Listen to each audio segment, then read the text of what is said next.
السلام علیکم ورحمۃ اللہ اعوذ باللہ من الشیطان الرجیم بسم اللہ الرحمن الرحیم والصلاة والسلام علی رسولنا محمد سید الاولین والآخرین مدد یا رسول اللہ مدد یا سادات اصحاب رسول مدد یا مشرف دستور و شغل فاز داستان محمد الحقانی مدد طریقتنا الصحبہ والخیر فی الجميع. بسم اللہ الرحمن الرحیم. فمن ازلم ممن افترى علی اللہ کذبا لیضل الناس بغیر علم ان اللہ لا یہدی القوم الظالمین. صدق اللہ العظیم. اللہ عز و جل کہتا ہے کہ اس سے زیادہ ظالم کون ہے جو جھوٹ کو بناتا ہے، کہتا ہے کہ اللہ عز و جل نے ایسا نہیں کہا، اور اسی طرح سے لوگوں کو اللہ کے کلام بتا کر پیش کرتا ہے. جو انسان ایسا کرتا ہے وہ ظالم ہے. اللہ ظالموں کی ہدایت نہیں کرتا. جو راستہ وہ دکھاتے ہیں وہ راستہ نہیں ہے. ہر کوئی اپنا راستہ دکھاتا ہے. کافر اپنا کفر دکھاتا ہے،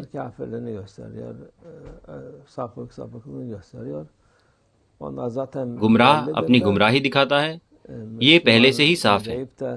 لیکن جو انسان کہتا ہے کہ مسلمان ہے اور لوگوں کو یہ کہتا ہے اور دکھاتا ہے کہ یہ اللہ عز و جل کا کلام ہے، ہمارے رسول اللہ صلی اللہ علیہ وسلم کا کلام ہے، وہ سب سے بدتر ہے. اللہ ان کی رہبری نہیں کرتا، ان کا آخر برا ہوگا. بہت سارے لوگ ہیں ابھی جو مسلمان ہونے کا دعویٰ کرتے ہیں اور اسلام کو برباد کرنے کی کوشش کر رہے ہیں. کچھ لوگ یہ جان بوجھ کر کر رہے ہیں اور کچھ انجانے میں. جو جان بوجھ کر کر رہے ہیں وہ سب سے برے ہیں. جو انجانے میں کر رہے ہیں وہ بھی برے ہیں، کیونکہ آپ یہ کہتے ہیں کہ آپ لوگوں کی ہدایت کرتے ہیں، آپ کے پاس کچھ علم تو ہے.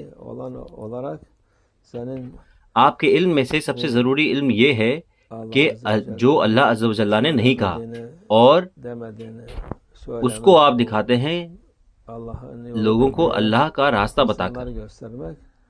یہ سب سے بڑا ظلم ہے.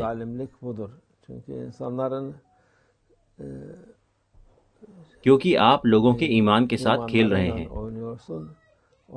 آپ ان کی زندگیوں کے ساتھ کھیل رہے ہیں، آپ ان کی آخرت کی زندگیوں کے ساتھ کھیل رہے ہیں،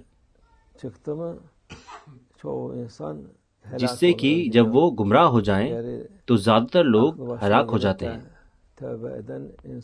کچھ لوگ اپنے ہوش میں آتے ہیں اور توبہ کرتے ہیں. اس لیے یہ ایک بڑا ظلم ہے.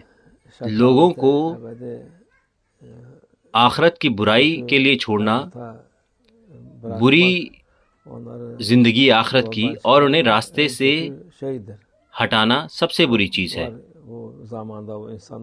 ایسے بہت سارے لوگ ہیں اس وقت میں. لوگ ان کی اطاعت بھی کر رہے ہیں. آپ صحیح انسان کے تابع نہیں ہیں، آپ غلط راستے پر ہیں. اس کا کوئی بہانہ نہیں ہے. ایک انسان صحیح راستہ چھوڑ دے اور کئی دفعہ وہ راستوں میں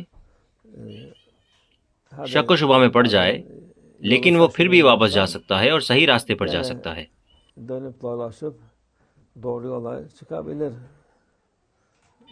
کل مثال کے طور پر ہم حالہ سلطان جا رہے تھے، ہم اپنا راستہ کھو گئے، ہم گھومتے رہے اور پھر اسی راستے پر واپس آ گئے.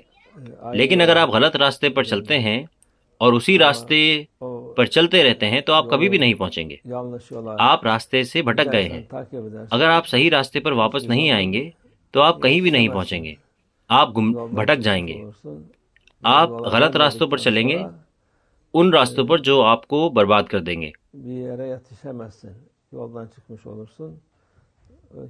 اس لیے ہمیں اس پر دھیان دینا ہے، اس کا کوئی بہانہ نہیں ہے.